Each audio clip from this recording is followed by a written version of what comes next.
QT over with? QT being quantitative tightening. Is it finally done?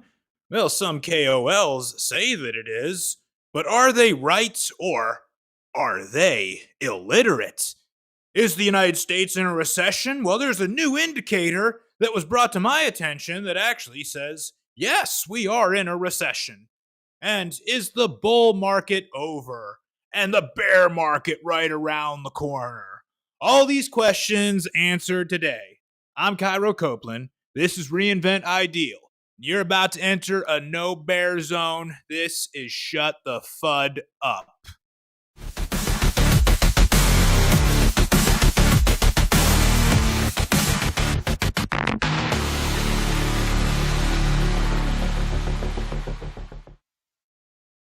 Good afternoon, Hexaco. We got a lot to talk about again here today because, man, there's been a lot of stuff going on in the community lately. Lots of news happening. I mean, Richard Hart is back. Is that true? I ain't got too much to say about him going on his little tweet AMA thing there because, did we really learn anything new throughout that whole thing? Not really. So, not too much to say about that. I don't really think anything newsworthy happened out of it. I do understand, the new term that was made from the little AMA that he was doing. I remember that, yep. And the only thing I got to say about that here is, a lot of people are going to complain and go, oh my God, Richard's such a jerk because here you have a community member with a very legitimate concern and asked a very respectful question, and Richard just bullied him. I got a lot to say about that. I'll get to that in a little bit here. But I think where we should start today is we should look at the things that we look at the start of every live stream. The most important things to check out, in my opinion. Looky here. How's the market doing? Well, let me refresh here.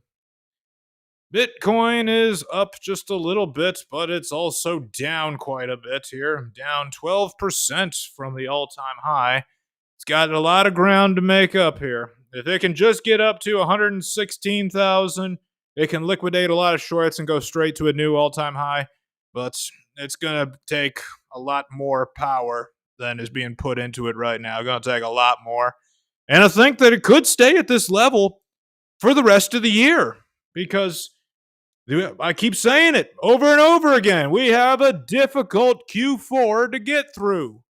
Keep saying it over and over again. Yeah, I'm usually the bulltard that thinks everything is going to work out in the end. And I still do think that.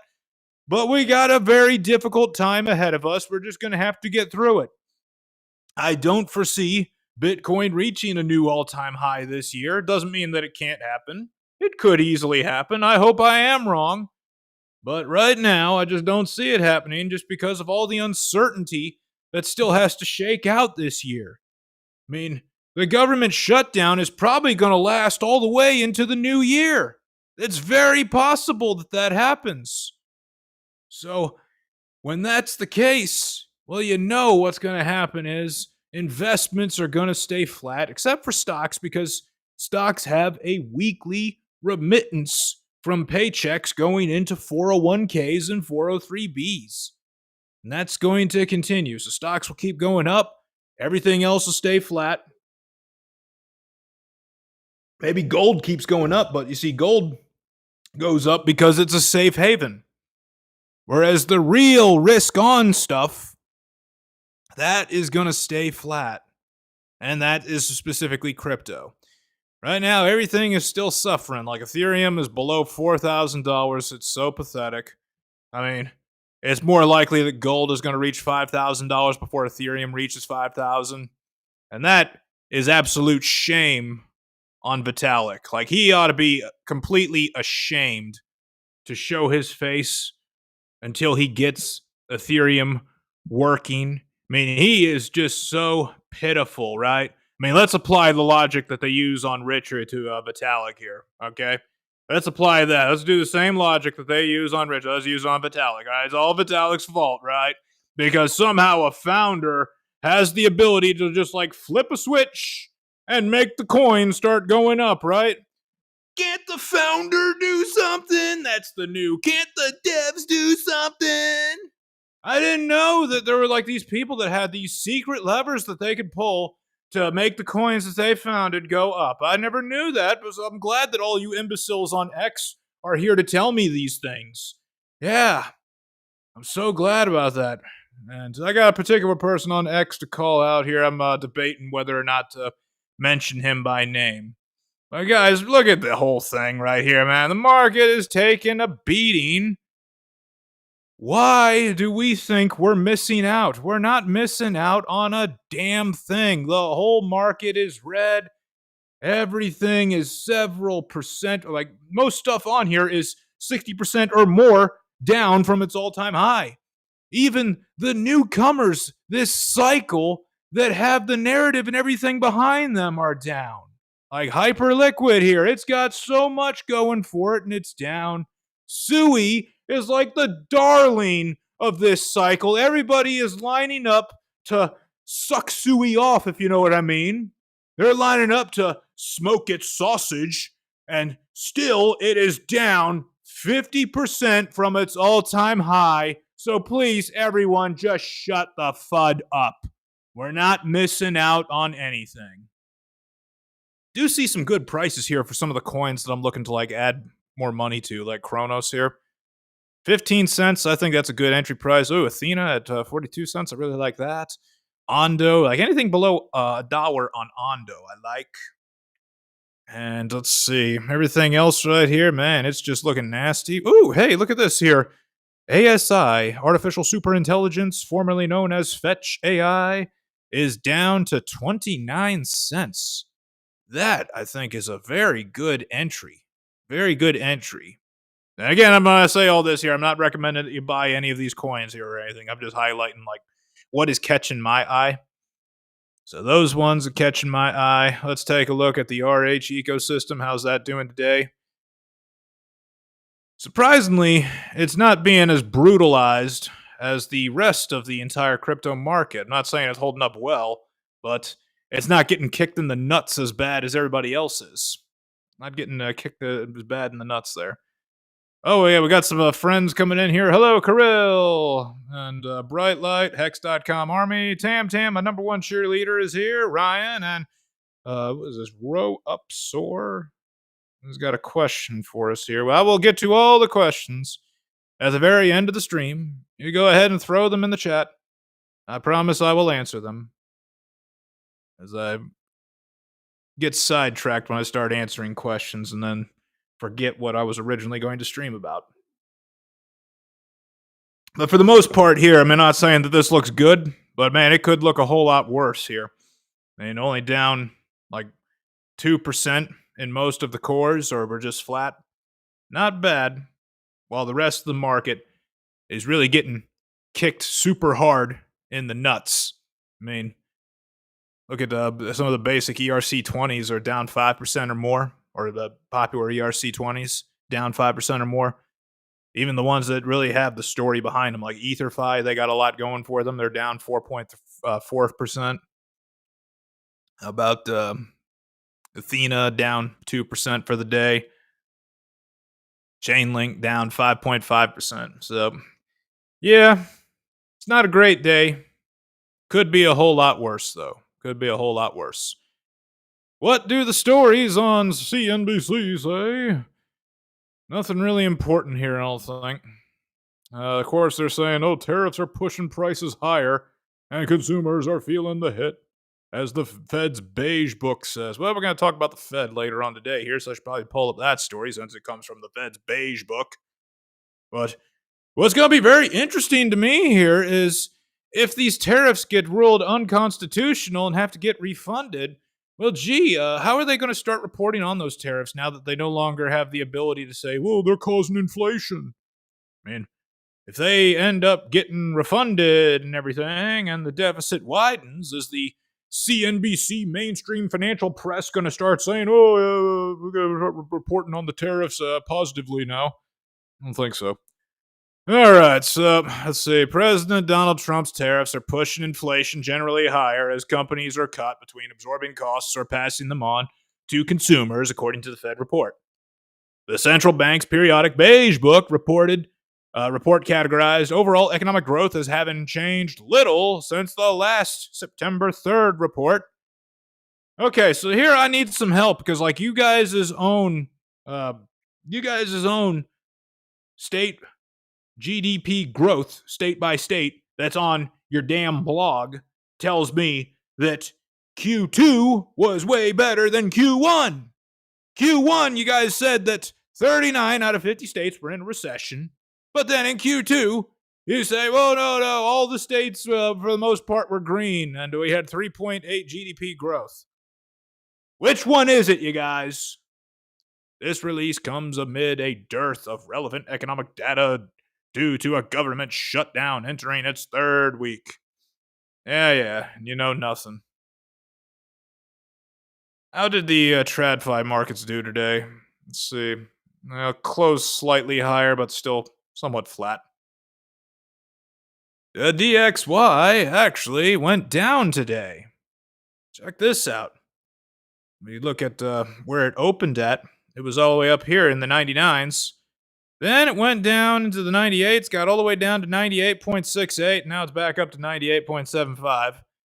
So, still not quite what we want to see here. We want to see that go down much lower, down into the low 90s. We're not going to be experiencing a bull run like we've known them until that goes down into the very low 90s, maybe even 89. That's what it takes. Is it takes a weakening dollar. We talked about this a little bit on Spaces last night in Tam Tam Spaces, which, by the way, will be the only Spaces that I ever attend going forward here because I tried getting in on some of the other Spaces in the community. And so many of these guys are just so incredibly bearish that even when I come in with good news, they got to immediately take a dump on it and go, oh, no, that's not good news. They really just want to masturbate in their misery. I hate to be so vulgar about it, but that's what I'm saying. Is that everybody just wants to masturbate in their misery. Matter of fact, here's the time. You guys know the new term that was invented from Richard's Twitter AMA. It starts with a C. And, there's another word to it that starts with an F, right? And ends with a G. You know what I'm talking about? I don't want to say it here because I really got to be YouTube has actually been nice to me here, so I really don't want to upset them. But I think you guys know the word that I'm talking about. They even made a meme coin out of it. And here's the deal: everybody's so outraged, how could you do that to poor Meatball? And that's how it looks from the outside here. But if you haven't been here the past year, you just don't know the context. Because the context is this guy. I'm not trying to hate on him or single him out. I'm trying to the best as I can to refrain from mentioning him by name. But this kid has been talking so much garbage for the past year. I know because I used to follow him and I saw so much garbage being posted to the timeline from him. He talks so much garbage about the ecosystem, about all the assets, the core 4 or core 5. He talks so much garbage about Richard all the damn time that, I can understand why Richard would explode at him. I can totally understand it. For God's sakes, young man, I was on your side when that big, dumb, fat jerk named Brandon BB Me was really trying to get into a fight with you, figuratively. I was on your side during all of that. I was on your side throughout most of the trash talking that was done by other people. But man, you've really fallen from grace. I mean, I can give an example. One time, Meatball said something real stupid. A real dumb thing he said was, oh, Richard said that there's going to be a 52-week shakeout and then the ecosystem's going to go up. And that was a BS narrative. I do not remember Richard ever saying, hey, after 52 weeks of pain, we're going to go up. All right. Immediately, I'm wanting to unfollow somebody for saying that. Or even if Richard himself had said something like that and said, oh yeah, 52 weeks of pain and then we go up, I would probably unfollow and divest from the ecosystem because the last founder that was making any sort of price guarantees or any sort of guarantees was Do Kwon. How did that end up? Not very good. So I know for a fact, yeah, Richard did not say that we're going to shoot straight up after 52 weeks of pain. That was a big complaint everybody had for a long time. Oh, the 52-week shakeout. Or they constantly changed the story. Was it a 50-week shakeout or was it a 52-week shakeout? Y'all kept bitching about both. So I don't know which one did he actually say, or did he even say it? I don't think he even said it. So please, people, I want you to do two things. The first thing I want you to do is this. Sometimes you just gotta shut the FUD up. And the second thing I want you to do is this. Control yourself! Is that too much to ask for? I don't think so. All right. Back to the stories here, or back to the usual things to look at here. How are interest rates doing today? You know, it was almost a good day. Let's refresh this here. Okay, so this is up to date. But it was almost a good day because the 10-year Treasury got to precisely 4%. And man, that darn thing just doesn't want to crack it. It doesn't want to go below 4%. I think that when the next Fed cut happens, next Fed rate reduction on the 29th, I think when that occurs, that's probably when we'll finally see the 10-year Treasury go below 10%. It's going to take that much effort. It's going to take that much power behind it to finally force this thing down. Because right now, the 10-year Treasury and the federal funds rate, they're just joined at the hip, really stuck together. Really stuck together. But, yep, this thing just don't want to budge. Oh, well. We'll cross that road when we come to it. And I do believe we will cross that road. But it's going to take a very powerful force to push it down that far. Before we get into the main stories of today, if you want a copy of this book, it's called Your Parents Were Wrong, Debunking and Replacing Outdated Advice. All you have to do to get a free copy of this book is just head on over to my Substack. That's reinventideal.substack.com, reinventideal.substack.com, and click here where it says free gift. And then when you click here where it says free gift, you just scroll down and click the subscribe button, and you're subscribed. It costs you absolutely nothing. It's 100% free. So that is available to you as a free gift just for watching my stream. All right, I see a lot more of you are in here. Excellent. Let's get into the main story. Because, the main story here is... well, actually, hang on. I got to pull it up. But the main story is something that I think is much bigger news than people are making it out to be. Well, actually, I take that back. It's not big news yet. Matter of fact, it's not big news until it's actually official that they're going to start doing this. But everybody is kind of like overreacting and going, oh my gosh, it is big news here and everything. What am I talking about? Well, here's what I'm talking about is this story right here. Fed's Powell suggests tightening program could end soon, opens door to rate cuts.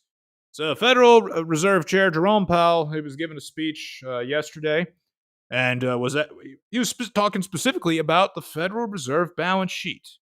We'll get into a little bit more of what that means here and everything, but for the most part, you want to look at the balance sheet as the money printer at the Fed. If they increase the balance sheet, that means they're printing money. If they decrease the balance sheet, that means they're doing the opposite, that they're withdrawing and siphoning money out of the economy. And that hurts risk-on assets, whereas printing money helps risk-on assets. I hope that... I'll put a video up here that kind of explains it, but I hope that, by now, everybody has a very thorough understanding, because I've done the demonstration multiple times. I hope that everybody has a thorough understanding of why printing money causes assets, risk-on assets like crypto, to go up. I hope that you all understand it by now. Y'all let me know in the chat if you do or if you don't. Because if you understand that, then you know everything that you need to know about how to invest and how to time the cycle. More on that a little bit later. Now, all that he really said in his speech was this here. This is probably the most important paragraph of the story. Our long-stated plan is to stop balance sheet runoff when reserves are somewhat above the level we judge consistent with ample reserve conditions. Let's see, I think I have a chart that shows what we're talking about here. This is the chart here.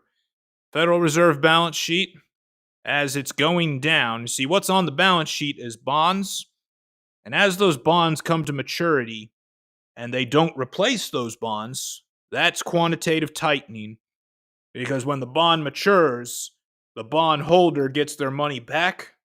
The Fed is the bond holder, so the bond matures, the money goes to the Fed, and it's pulled out of the private economy, and it contracts the money supply.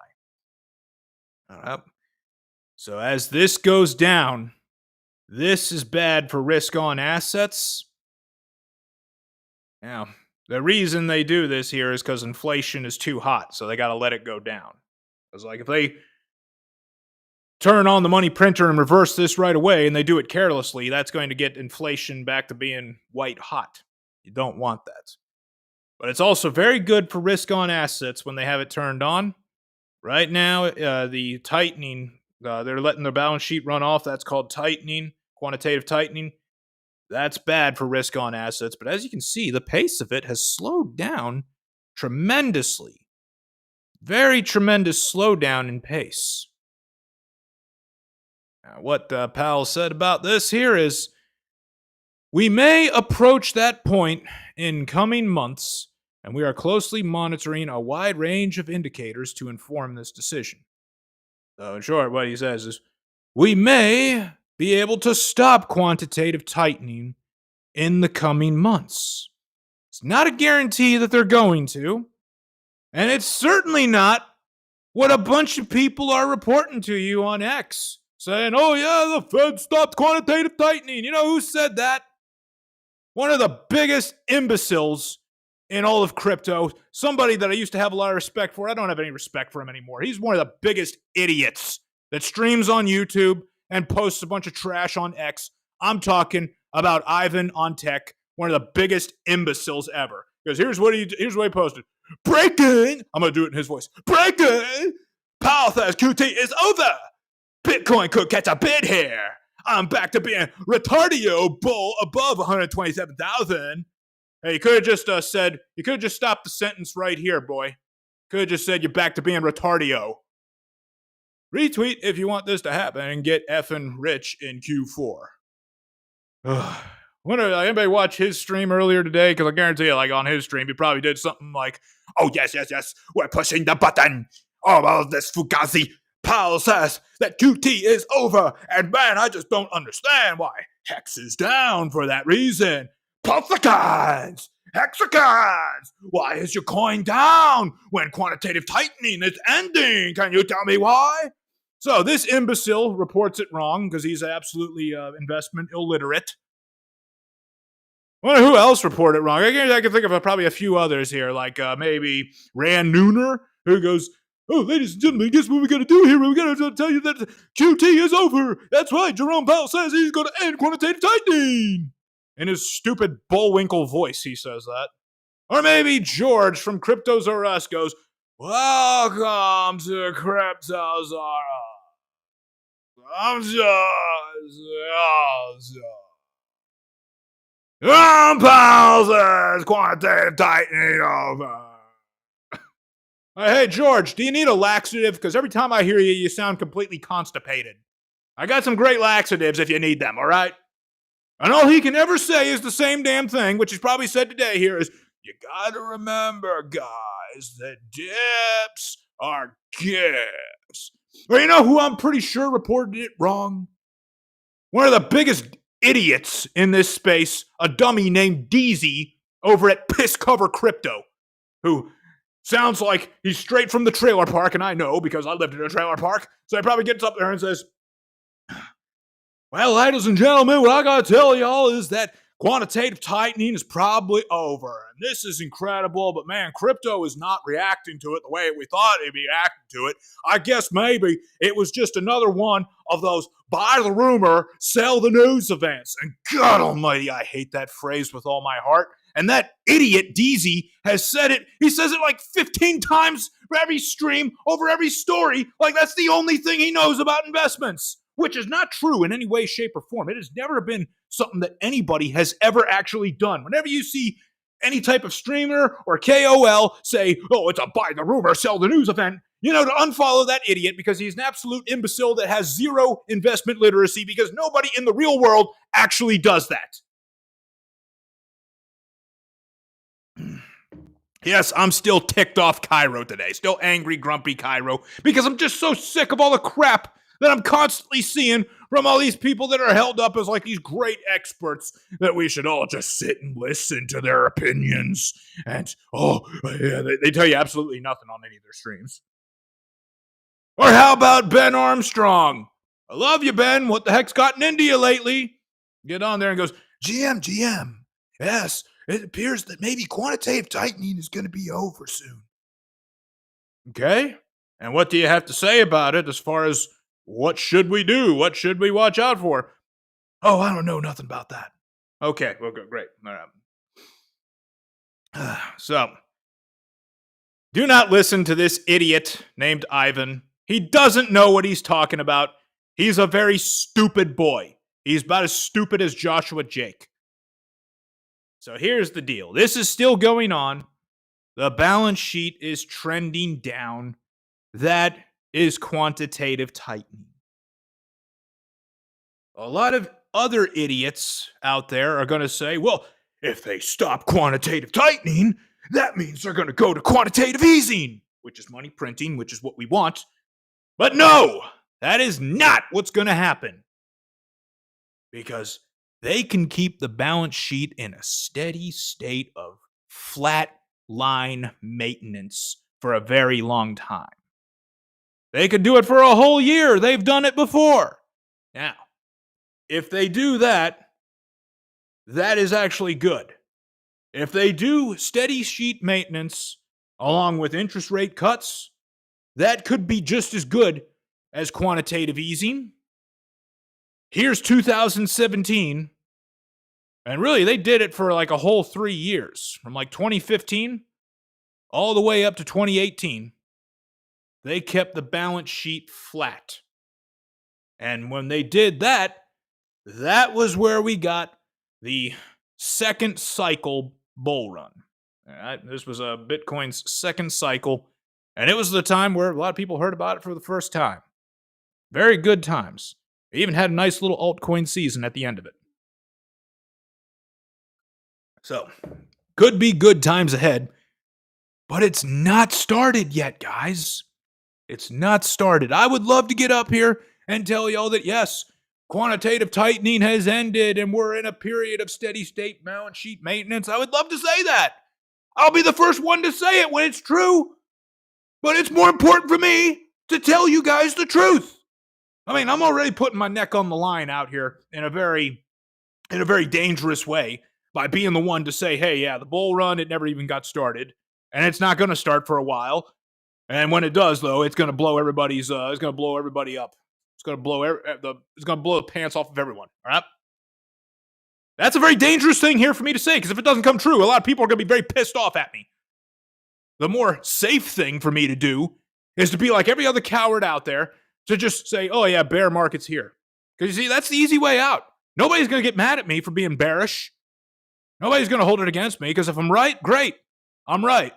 And then people will look back and go, oh, Cairo, you were right. Because you were bearish. I wish I was as bearish as you when you turned bearish. But if I'm wrong, nobody's going to be angry at me.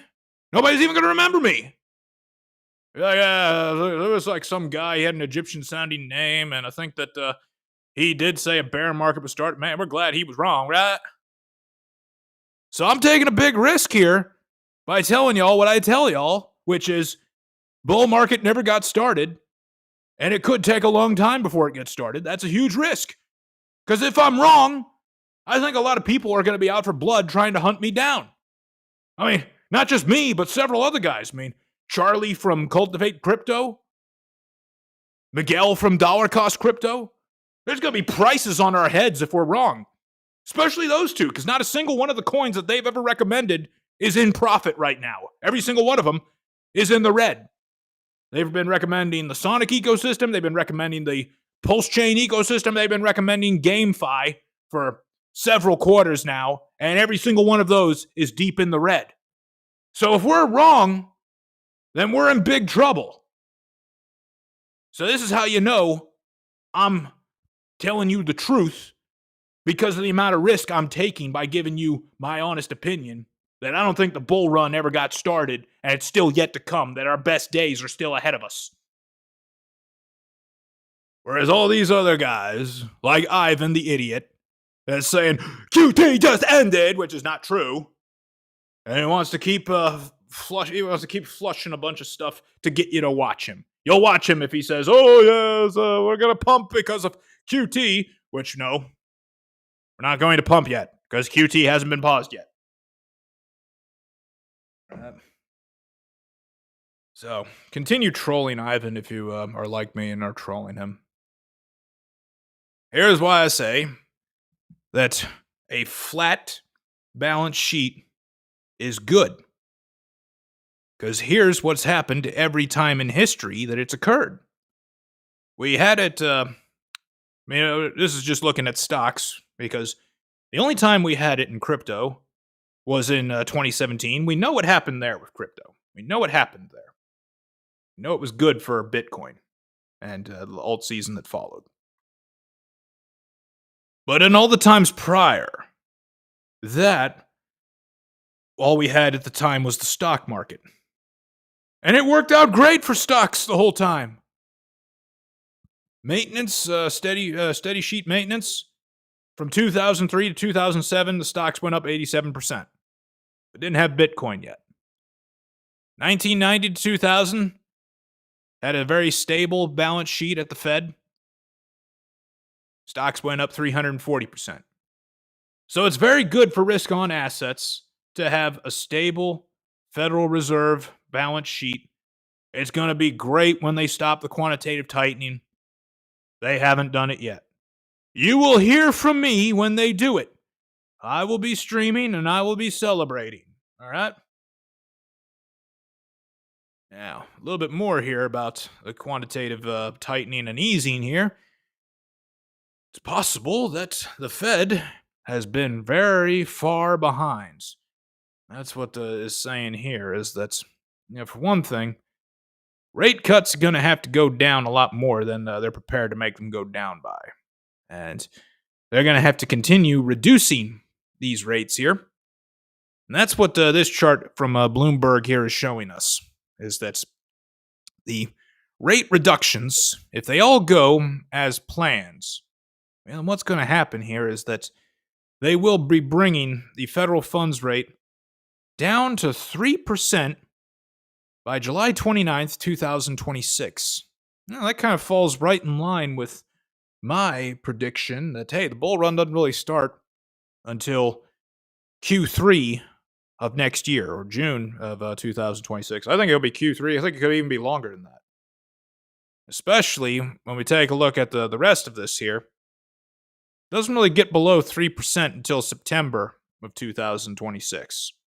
Now, what are they basing all of this off of? They're just basing it off of what's the likelihood right now of the rate cuts occurring at the Fed meetings at this time, which they pull directly from the CME, the futures market. And right now, it doesn't look like that there's a lot of certainty in the rate cuts for next year. But if they were to just, if say like the CME is a oracle that tells the truth and you can rely on it, then we could expect to be at 3% July 29th of 2026. That also may be too high of a federal funds rate for what we might be going through at the time. It's way too early to tell. And this is the more important thing here, is this balance sheet. And here's what it looks like right now, going all the way back to 2008. You can see that's when that's probably the first time that they did quantitative easing. I mean, that's where the term was made up here, was from the 2008 crisis.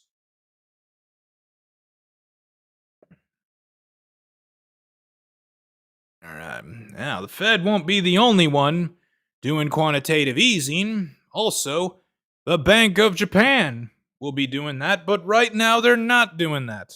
Yes, I am deeply in love with Sanae Takaishi, but she's not prime minister out there in Japan yet.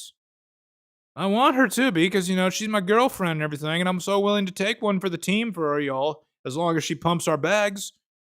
But she ain't prime minister yet. Right now, she's just the leader of the Liberal Democratic Party out there in Japan. We need her to become prime minister so that she can reverse what's currently going on at the Bank of Japan, because currently what's happening at the Bank of Japan is the opposite of what we want to have happen. What they're doing there is their version of quantitative tightening. The balance sheet at Bank of Japan is shrinking, and that shrinking is accelerating. Now, what I think is going on here is they want to reduce their balance sheet so they can start expanding it when Takaishi becomes prime minister. Right now, they just broke a resistance line or a support line here for it. It's down below 700 trillion yen, which with yen, you don't want to think of it as being the same thing as dollar bills. Like, if anything, yen is more like a penny. It's actually less than a penny, but it's kind of think of it as more like a penny just because of how deeply devalued and inflated the yen already is. But they had just dropped $148 billion. And the total there is actually, in terms of US dollars, the total there is 4.62 trillion. Now, that's actually the lowest they've had it since 2022, or really almost all the way back to 2020 if we go back far enough there. It's the lowest they've had it. And I think they're going to do more tightening over there at the Bank of Japan. They're even going to do a rate hike coming up at the next meeting that they do. And the reason for it is they want to have like some more cushion for when Takeshi steps in. Because when Takeshi steps in there, she's going to reverse all of this. Or we believe she's going to reverse all of this. We'll see.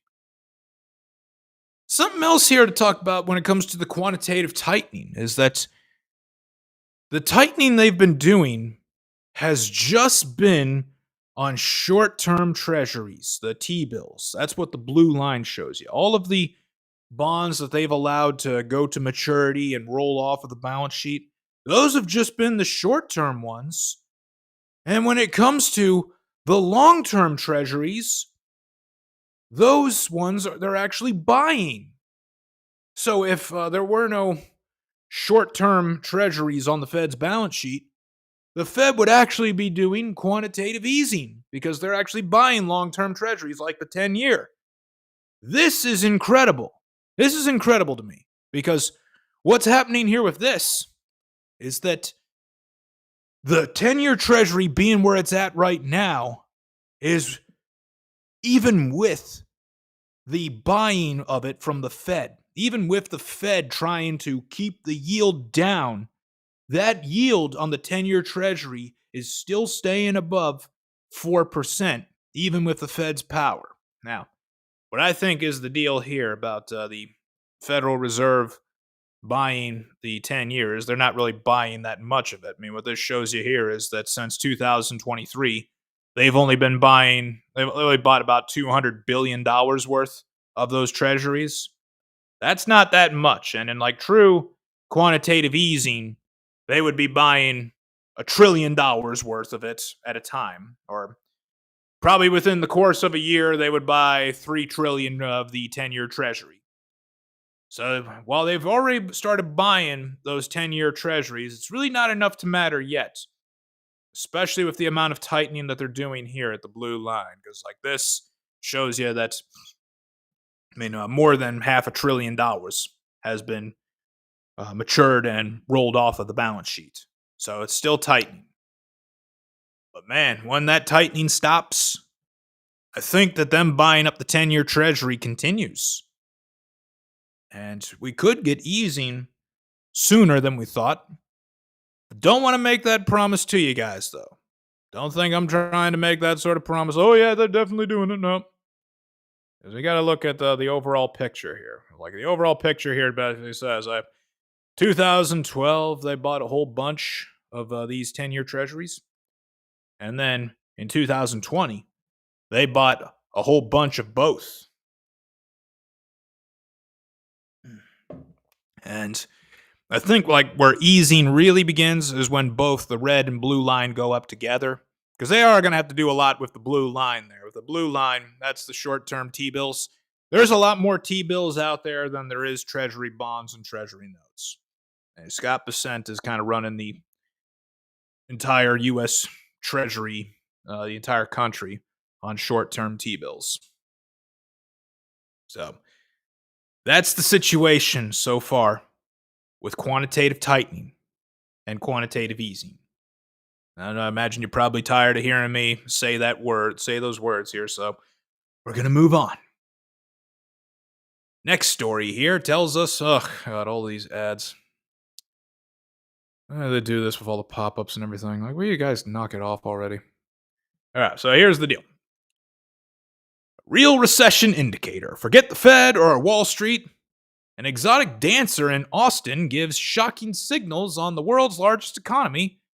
Here's why you can't ignore it. Now, this story was sent to me by one of you on X. Who was it? Let me check real quick here. One of y'all sent me this story. I want to make sure I give credit to the right person. Who did it? Tablerus. Tablerus sent it to me. Thank you, Tablerus, for this story here. And I can speak to this right here and say, oh, yeah, this is definitely 100% true. Because you see, way back when I was stripping, we noticed when the tips went down, when people were tipping less, they were buying less drinks. That was hand in hand with the recession. As the recession was coming to an end in 2012, or as it was getting less bad, the tips started going up, and the drinks that they were buying was higher and everything. And it was incredible. Incredible thing to watch. So I guarantee you, this is probably the best measure on the economy, because the more disposable income that people have, then the more they can afford to go out to strip clubs and piss away money on stuff like this here. Though economists, the Federal Reserve, and Wall Street tend to be the first to predict a recession in the U.S., there's a lesser known but more credible indicator that some believe is a better recession indicator: the income of exotic dancers. That's right. If they're not making money, that means the economy is not good, because there's just not a lot of money to go around, not a lot of money to piss away on something so discretionary like getting a pole dance or a lap dance from a stripper. As per the report, a former social worker and part-time exotic dancer who goes by the name Vulgar Vanity on TikTok claimed that she knew the United States was in a recession when her income started shrinking. Let's see. Dancer in Austin, Texas. They say sex worker. I hate that term, sex worker. Because, like, for one thing, much of what you're doing is not work. Right? And also, you're not having sex with people, so it's just, you could call it adult work or adult entertainment. But sex worker, I mean, you're not a sex worker unless you're a prostitute, okay? But anyways, they're first to let you know if there's a recession, and let me tell you, they're right, and we are. Not only are we actively in it, but we've been in it for a while. Well, yeah, and you see, you can believe the women strippers. You can believe the girl strippers more so than you can rely on anything from a guy stripper. Because here's the deal. The women strippers, they don't really work. Now, how I had to do it back in my strip club was that we don't get money, we don't get paid money and have it thrown at us just for existing. They wanted to see us actually do like some very elaborate dancing on the pole where I gotta jump up there, hang upside down, do a bunch of backflips off of it. And then maybe I get a little bit of money thrown at me. Because that's just the nature of women. They don't want to see, they don't spoil men the way that men want to spoil women. Whereas at these strip clubs where the girls are the performers, well, the guys that go there, they're really not interested in watching the girls dance or do anything elaborate. They don't care. They just like, oh my gosh, you're hot? You have boobs? Okay, here's money.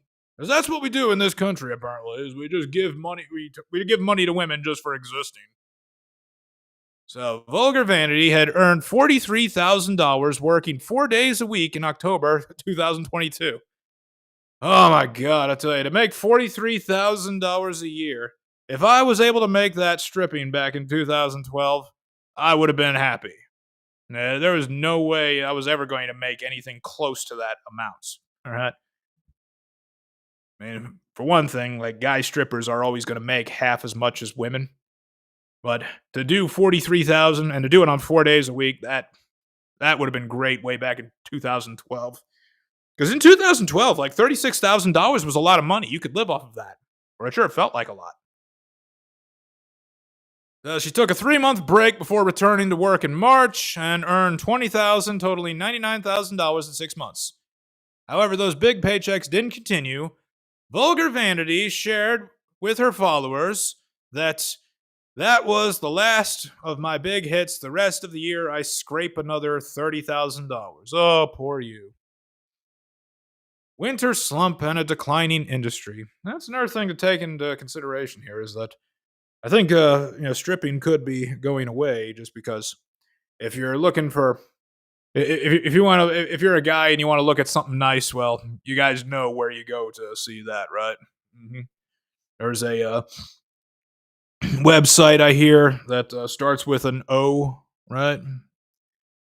The Stripper Index, though the U.S. has not reported that the country is facing a recession, studies show that the sex industry can predict recessions because pleasure spending drastically drops during a recession. Yes, that's true. Research indicates that when individuals have less money in their discretionary budgets due to increased expenses for necessities such as food, energy, blah, blah, blah, they tend to spend less on non-essential luxury activities. All right. Makes perfect sense here to me. But also, here's like another thing I would say about this is like, if we're in a good economy, well, then an attractive woman does not have to resort to stripping to make money. She could walk into like a dentist's office or a doctor's office or a Fidelity branch office and I'd be like, hey, I want a job. And they'd be like, well, okay, you got any qualifications of any sort? No. You got any education? No. Okay, great, you're hired because you look good here and everything. We just want a pretty girl in the office. That's exactly how it works here. Believe me, ask me how I know.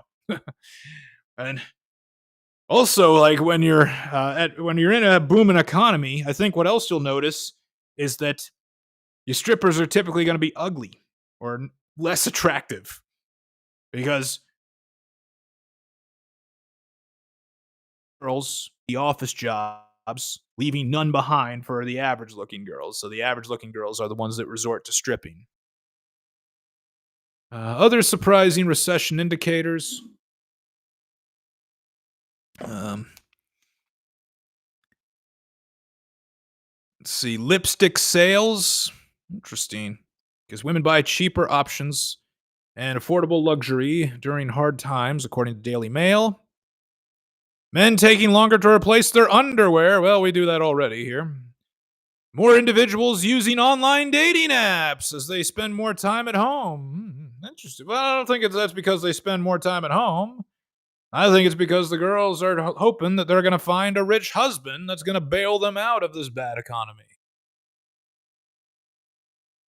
Anything more to this story here? I think that's the end of it there. But yes, thank you, Tablerus, for that story, because I do 100% believe it. Yeah. Couple of other things here, like what's going to get the money printer turned on, I think is going to be something like this here. Like, I think a disaster will have to occur to get the money printer turned on sooner than summertime next year. What is a disaster out there that could lead to it? This is one of those disasters. Non-bank commercial lending or non-bank credit. You might have heard of like the story about a company called Tricolor and another company. I forget what like First Brands or something. Yeah, First Brands There's lots of that going on, lots of private lending, and also lots of private equity. Now, I don't know if you're like me, but like I purposely avoid any place that has been taken over by private equity because private equity is always lower quality and it's always crap. Panera Bread used to be like this great place we could go to, amazing sandwiches, amazing soup. The flatbreads were incredible. You go there now and it's just crap, and that's because private equity took over. So, because of all of this private credit creation that's been going on, well, the private credit creation has been horrible, and it's almost getting to be as piss poor as the credit standards that were used back in the 2008 housing crisis for those subprime mortgages. Not quite the same thing, and it's not on the same scale as all of that. But here's like why it could be a bigger problem than they thought it would be. The reason it's going to be a bigger problem here is because both the US and the Eurozone, their banks have a lot more exposure to this private credit and this piss poor private credit than they should be comfortable with. They should not be comfortable with this much exposure to it. Like we're talking about almost 600 billion in US banks. That's bad. And see, the IMF is the one that put this chart out here. 4.5 trillion. Oh, it's even worse than that. 4.5 trillion in bank exposures to hedge funds and private credit. So that would be 9% of total loan books, with some banks holding exposures worth more than 5 times their capital. That would bring an end to a lot of hedge funds. It would bring an end to a lot of these, a lot of the banks that are carrying this trash on their books. And the next thing, another problem here is leverage. Leverage. This is how you know the economy is not good and we're in a bear market, is if people are using leverage when they shouldn't need to use leverage if we were in a bull market. If we were in a bull market, you'd be making 2-3x just from hodling. You just buy it, and then a few days later, you've made a 2x and a 3x. But you see, they not making the 2x and the 3x the old-fashioned way by just buying and holding. So they got to take out the leverage. That was like the whole thing going on back with the 1010 liquidation.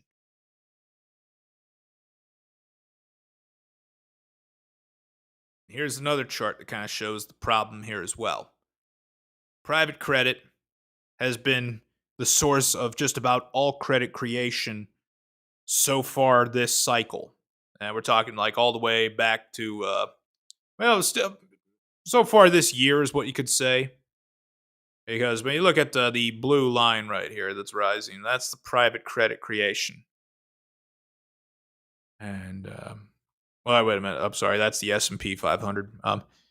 The yellow and, is that, I think it's turquoise. I mean, I don't know. I'm a man, so I don't really know my colors that well. But this turquoise looking line here. So ever since November 2024, it's all just been a bunch of business development companies and private credit creation that's been going on. So why has this bull market that we're in supposedly been so piss poor and underperforming? Two things make crypto go up. Money printing, which we haven't had, except from China, and credit creation, which we've only had from these private equity companies and private credit companies. They don't have the power and the billions that other entities typically have, like commercial banks, Federal Reserve member banks. They don't have access to that kind of money. So the credit creation has not been that great. Like, yes, USM2 has gone up, but much of that has been from these private credit companies and from credit cards. That's it. That's why we're not in a bull run, because the company or the credit creation has been very subpar. Also, this here confirms what I've been saying all along. Look at this here. At the peak of a bull market, Bitcoin, or buy Bitcoin, is very heavily searched on Google. And when you take a look at this here, well, it's only surged half as much as it has been in previous bull market peaks. So, how can we be at the end when the search trends are down? Oh no, this also goes back to something else I've been saying all this time here that somebody really condescended to me about. Like, oh no, you're wrong, Cairo. Retail is already here. If retail was here, it would be evidenced on this chart, and it's not. So I'm right, you're wrong, and man, I need to like really start. I need to start getting a little feisty about it. I need to get more feisty about it with people because, yeah, fact of the matter is, I've been a lot nicer to people than I really want to be because I'm not here to make enemies, and I don't like infighting within the community. I don't. I understand why there is so much infighting because a lot of people are saying some really stupid stuff. But I don't want to contribute to that infighting chaos. But man, I can't continue being this nice forever. So that's why the only spaces I'm going to be doing from now on is the spaces that Tam Tam does on Tuesdays. Here's another thing to take a look here is the big money, the smart money, and the whales are buying more Bitcoin. Now, wait a minute here. Don't they know that it's all over and the bear market just started? Why are they continuing to buy? They shouldn't be buying right now. They should be selling. I mean, they got so much Bitcoin, they should know that it's all over. But apparently, they're doing the opposite of what they should be doing, and they're continuing to buy. That tells you that it's not all over. So please, can we just get past that already? Let's see, I already shown you this chart here. So, I maintain the theory that I've been saying all along that I don't think the bull market even got started, and I think it won't start for a while. And I'm holding to that until any evidence that's presented to me shows otherwise. I'll take a quick break right here while we run a little PSA, and then we'll wrap it up when I come back. Why does crypto suddenly explode into unbelievable bull runs, only to crash just as fast? It's not luck. It's not random. It's macroeconomics. In decrypting crypto, you'll uncover the hidden forces driving every major crypto rally, forces tied to the global debt machine, central bank liquidity, and repeating market cycles. This isn't another blockchain basics book. This is the blueprint Wall Street doesn't want you to read. The playbook that shows you why crypto moves when it does, and how to spot the next bull run before it starts. Don't miss the next cycle. Read Decrypting Crypto. Arm yourself with the knowledge to ride the wave before it leaves you behind.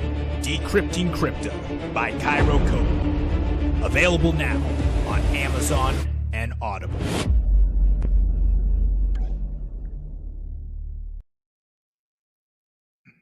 All right, so I guess we got time now for questions here. I'll just see one right now here. Reupsor asks, is 10 million pulsex enough to make it this cycle? Well, can you give me a little more context on that here? You talking about like make it as far as make rich? I mean, let's see where pulsex is at right now. Let's take a look at the price. It says it's 4 zeros and a 2.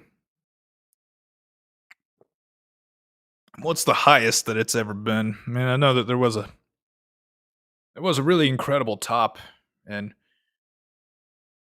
March of 2024. Man, that was a great time.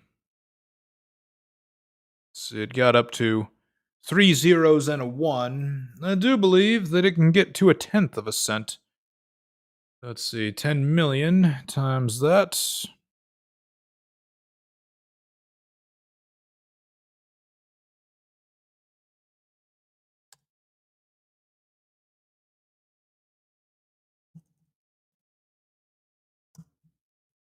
That would just get you $10,000. I don't foresee PulseX getting as high as 1 cent, but Yeah, here's what I tell you. It's like I refrain from making price predictions on Pulse Chain, on Pulse X, on Incentive Token, and on the Pulse Chain version of Hex because anything on Pulse Chain, I mean, it could do anything. I mean, I'll tell you, I think that eHex could go to $7 if Ethereum goes to $20,000. But I can't give you a price prediction on the new core coins that were just created just because they're so new. We don't know what is going to happen on Pulse Chain. They could do anything. They could blow Ethereum out of the water. So what I'd say here is like if you're asking, is that going to be like enough to I don't know retire on? I don't think so. I don't think so. 10 million Pulse X really is not that much. Mm. It would at the first top that I that's what's 10x from the top that it's already produced. That's just $10,000. And let's see, how much is that right now? It's only $200. You're not going to be able to retire off of a $200 investment. Not going to be able to. Let's see. Ain't got any other questions here for anyone. That's good. I guess what that means is that you all have learned to do something very, very important that is um, critical for your bags. You know what it is? You've learned how to do this. Control yourself! All right. So as long as you keep doing that, then I think you'll have an easier time ahead of you. I think that you'll be able to survive the horrible Q4 that I think we're going to have. I think you're going to be able to survive the mediocre Q1 of next year that I think we're going to have. And how long we're going to have to wait before the money printer gets turned on. But I tell you, the money printer will get turned on. It's going to have to eventually. Daniel Villalobos. Daniel, I'm going to say your name properly here. I'm sorry, Daniel. Daniel Villalobos. Cairo, do you ever foresee Pulse Chain being home to RWAs? More specifically, functional goods, real estate, cars? I mean, right now, we got to first be home to a lot more money than we are right now. Got to be home to a lot more money. We can get that step done first. Well, then there's anything. We could do anything after that. I think for the most part, though, a lot of the RWA people, they're interested in Ethereum because they believe they can make Ethereum an institutional blockchain. And that's kind of what they want. They want to have it as something that's like separate from people. It'd be a lot of institutions involved in there. I don't think that we really want a lot of institutions on Pulse Chain because when you have a lot of institutions on your chain, that could create a lot of pressure to compromise privacy, to compromise decentralization, and compromise a lot of the things that we want and that the chain was originally made for. Because that's what a lot of those institutions are going to want. That's why they like things like XRP. That's why they like Solana. That's why they like Ethereum, is because they can have a lot more influence over those chains and make it more of like their own little institutional chain. I think that what's probably better for us is that Ethereum becomes so heavily institutional that it becomes unusable for the regular retail investor, and they're going to have to look somewhere else to go. Where are they going to look? Well, you could go to the chain that is a forked clone of it, and while it's a clone, it's a better clone because it's faster and cheaper than Ethereum. I think that's better for us. So there's all sorts of possibilities for it, but the first thing we got to do here is we just got to get more money on the chain. We get more money on the chain, then we could start thinking about then we could look at the RWAs or maybe gaming or AI projects on it. All right.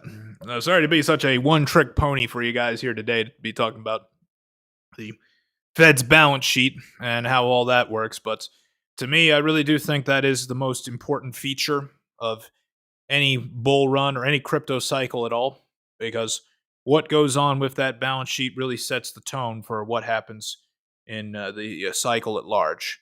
And it did explain to Kim is the young lady that got the tablet.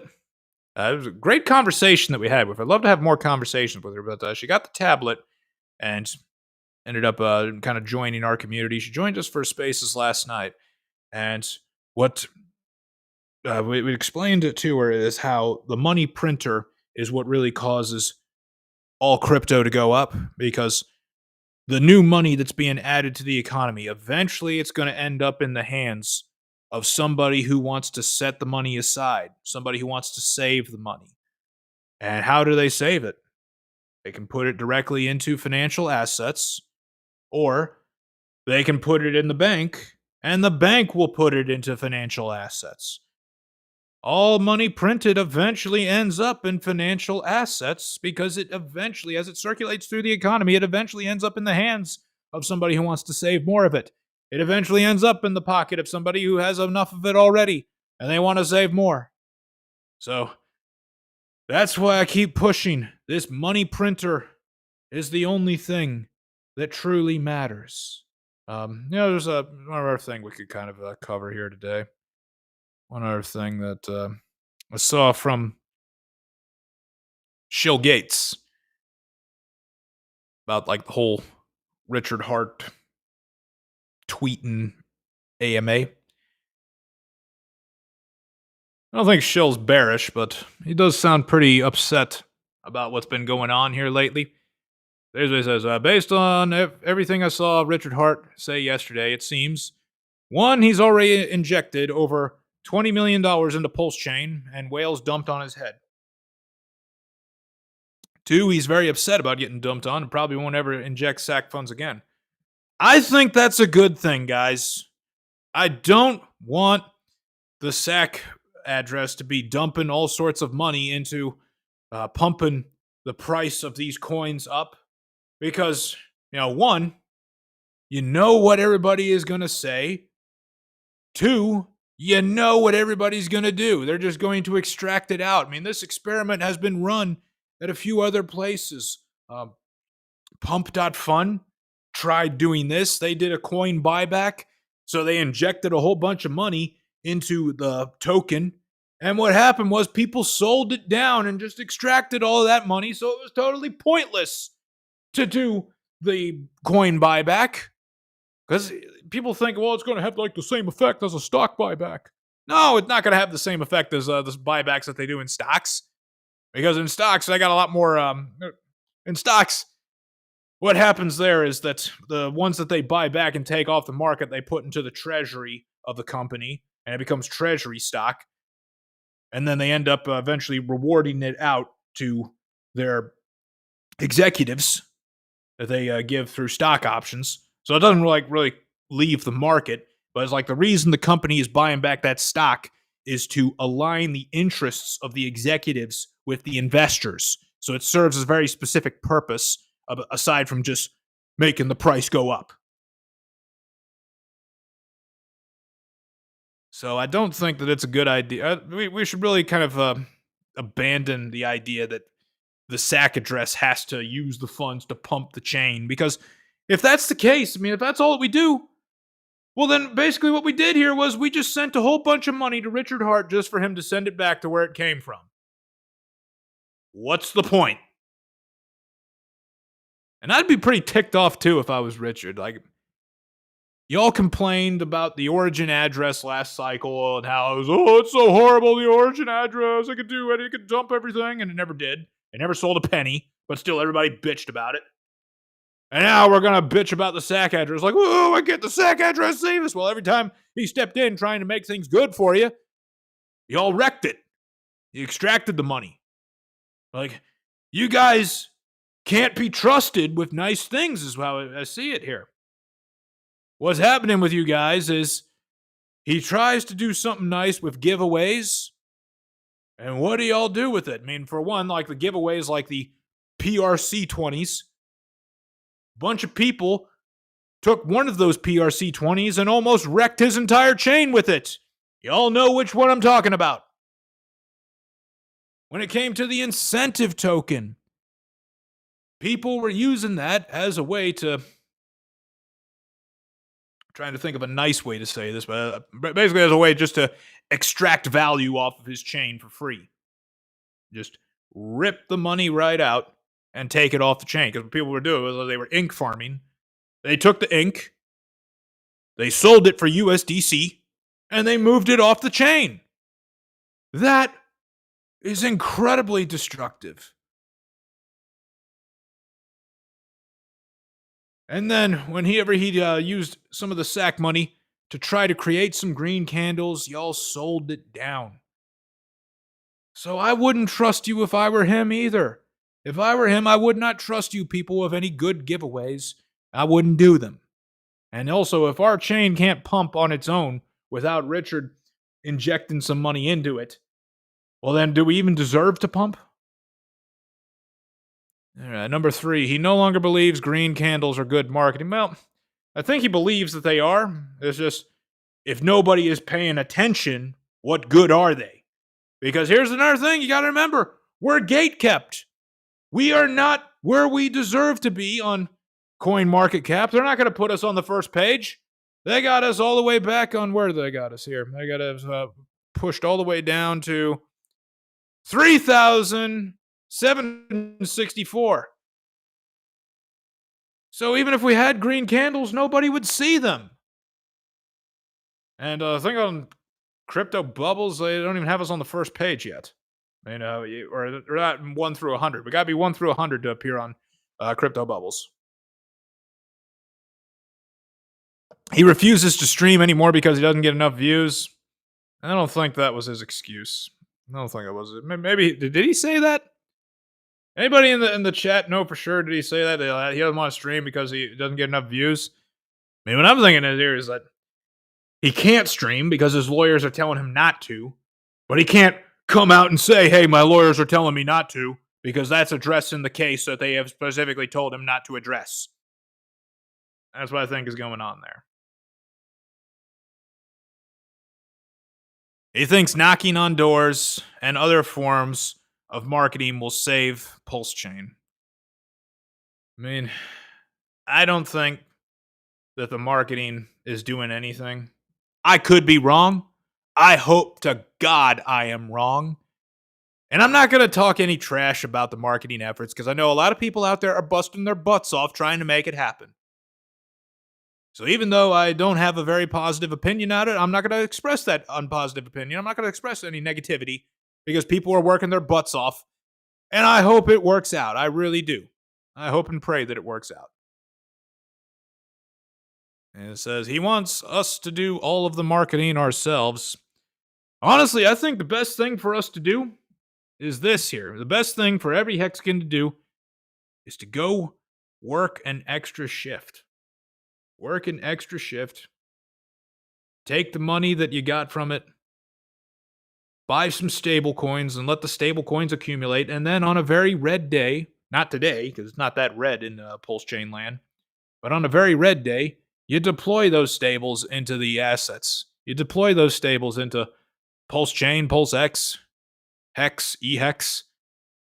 I mean, this really wouldn't be a great day to buy here because, like, yeah, we got some red, but that's not red enough for me. Like, I want to see negative double digits before I plow more money into it.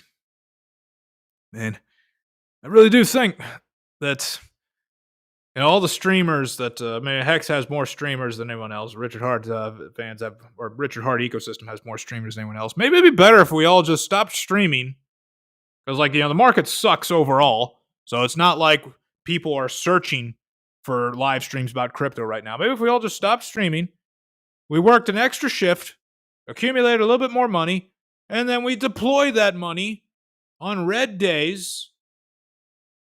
And that way, those red days disappear. They turn green. And then we have a long track record of destroying the sell pressure. I think that would be better for us to do than trying to go out and do any sort of marketing ourselves.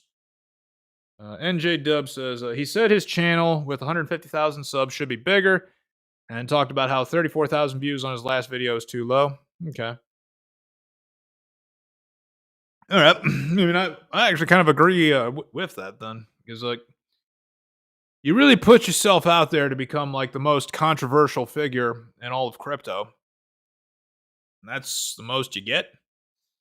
Yeah. I will say, actually, maybe I don't agree because actually 34,000 views for a crypto channel is incredible. I mean, I think back when BitBoy was at the peak of his career, before they stole the channel from him, like he was only getting about maybe 5,000-6,000 views per live stream. And most live streams right now are just not going to get that much. I mean, you're lucky to get 1,000 viewers per live stream. I only get about 500 on a good day. So I do think that, streaming is probably not something worth doing right now.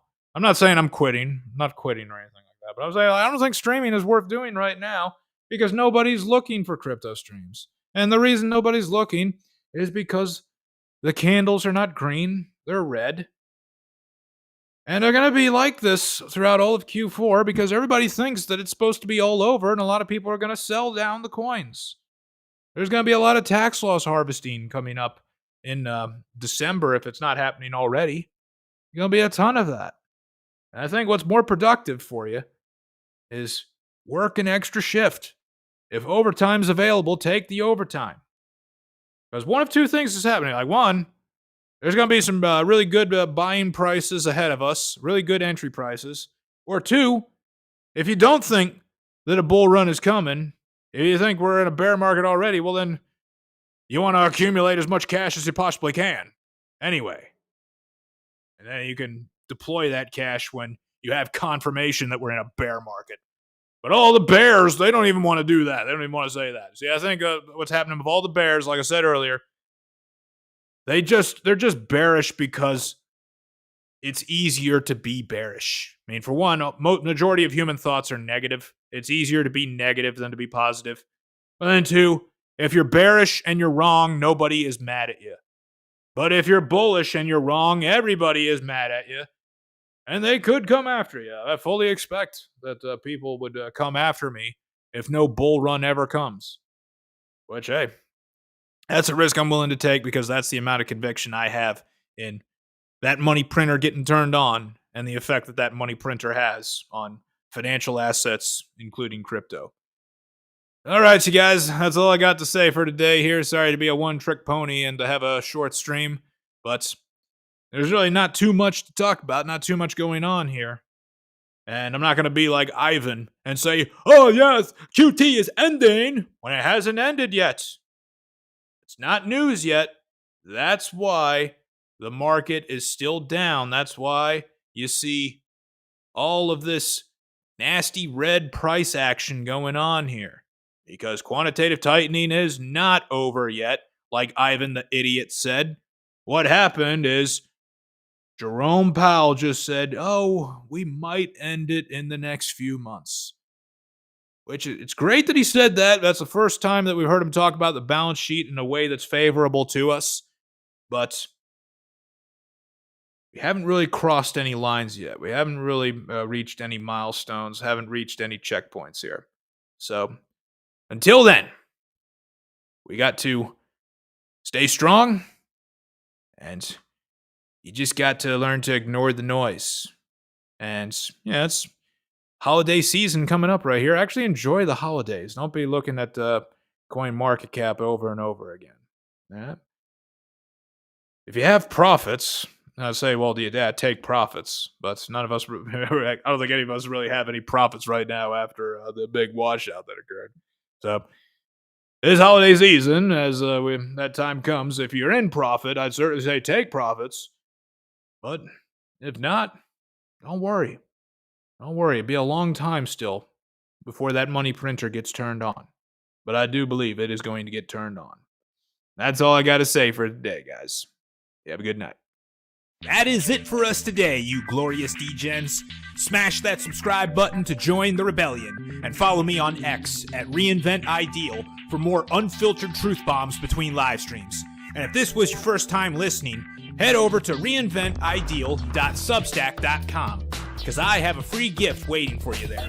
If you become a free subscriber, you'll get a free copy of my book, Your Parents Were Wrong. debunking and replacing outdated advice, packed with the wisdom to outsmart the system.